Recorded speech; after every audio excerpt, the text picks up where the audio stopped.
जब जिंदगी हर तरफ से बंद हो जाए, जब उम्मीद की आखिरी किरण भी बुझने लगे, तब कोई है जो अपने दरबार में रोती मां की सिसकियां सुनता है। कोई है जो मरते हुए बेटे को नई जिंदगी दे देता है। वो है खाटू वाले बाबा श्याम।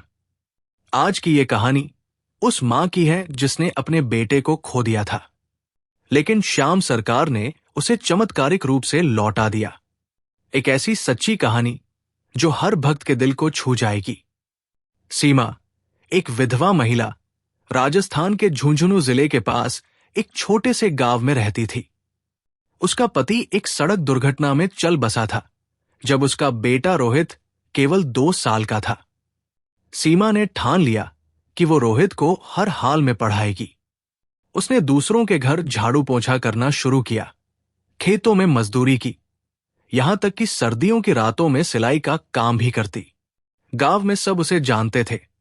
सीमा जैसी मां आज के जमाने में कहाँ होती है, लेकिन गरीब की मेहनत अक्सर ऊपर वाला ही देखता है। रोहित बहुत होशियार था। हर साल क्लास में अव्वल आता। उसका सपना था, मां, एक दिन मैं कलेक्टर बनूंगा और तुझे सबके सामने सम्मान दिलाऊंगा। मां बस मुस्कुरा देती, पर मन ही मन बाबा श्याम से दुआ मांगती, हे बाबा, मेरे बेटे का सपना पूरा करना। एक दिन अचानक रोहित को तेज बुखार आया। सीमा ने सोचा शायद मौसम बदलने से हुआ होगा, लेकिन बुखार 2 दिन, फिर 3, फिर 4 दिन तक बढ़ता गया। स्थानीय डॉक्टर ने कहा, यह मामला सीरियस है, टाइफाइड लग रहा है, शहर के बड़े अस्पताल में ले जाओ।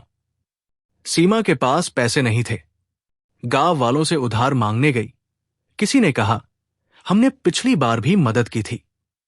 किसी ने कहा, अपने बस का नहीं है सीमा, माफ करना। मां टूटने लगी थी।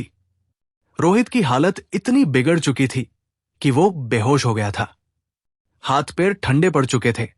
गांव की एक बुजुर्ग दादी बोली, बेटी, अब अस्पताल नहीं, बाबा श्याम के दरबार चल, वहां चमत्कार होते हैं। सीमा ने बेटे को गोद में उठाया।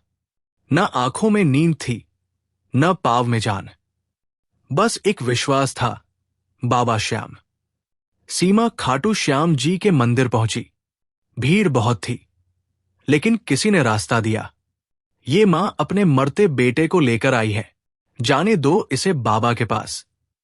सीमा ने रोहित को बाबा के चरणों में लिटा दिया। खुद फूट फूट कर रो पड़ी, हे बाबा, तूने द्रौपदी की लाज रखी, तूने एक घोड़े के रूप में भी अर्जुन की रक्षा की, क्या तू मेरे बेटे की जान नहीं बचा सकता? भीड़ चुप थी, कोई कुछ नहीं बोल रहा था, बस मां की सिसकियां गूंज रही थी। उस रात मंदिर के अंदर एक अद्भुत शांति थी। अचानक सुबह 4 बजे मंदिर के पुजारी ने देखा कि जो बच्चा बिना होश के था, वो धीरे धीरे उठकर बैठ गया। उसकी आंखें खुली थी, चेहरे पर तेज था। वो बोला, मां, बाबा आए थे, उन्होंने मेरे सिर पर हाथ रखा और बोले, जा बेटा, तुझे लंबी उम्र दी है, जा मां के साथ जियो। पुजारी और भक्त अवाक रह गए। किसी ने कहा, बाबा का चमत्कार है। कोई बोला, जय श्री श्याम। वहां भजन शुरू हो गया। हे श्याम, तू ही संकट मोचन। मां ने बेटे को गले से लगा लिया। आंखों से झरझर आंसू बह रहे थे, पर अब वो आंसू दर्द के नहीं, आस्था के थे। आज रोहित एक सरकारी अफसर है। सीमा उसी गांव में इज्जत से रहती है। हर साल मां बेटा खाटू धाम आते हैं और बाबा के चरणों में फूल चढ़ाते हैं। सीमा कहती है, बेटे को मैंने जन्म दिया, पर दूसरी बार जिंदगी बाबा श्याम ने दी है। अगर आपके जीवन में अंधेरा छा गया है, अगर सब दरवाजे बंद हो गए हैं, तो एक बार दिल से बाबा श्याम को पुकार कर देखो। वो जरूर सुनते हैं। आस्था में शक्ति है, और श्याम बाबा कभी अपने भक्तों को खाली हाथ नहीं लौटाते। अगर आपको ये सच्ची कहानी पसंद आई हो, वीडियो को लाइक करें, चैनल को सब्सक्राइब करें, कमेंट में लिखें, जय श्री श्याम।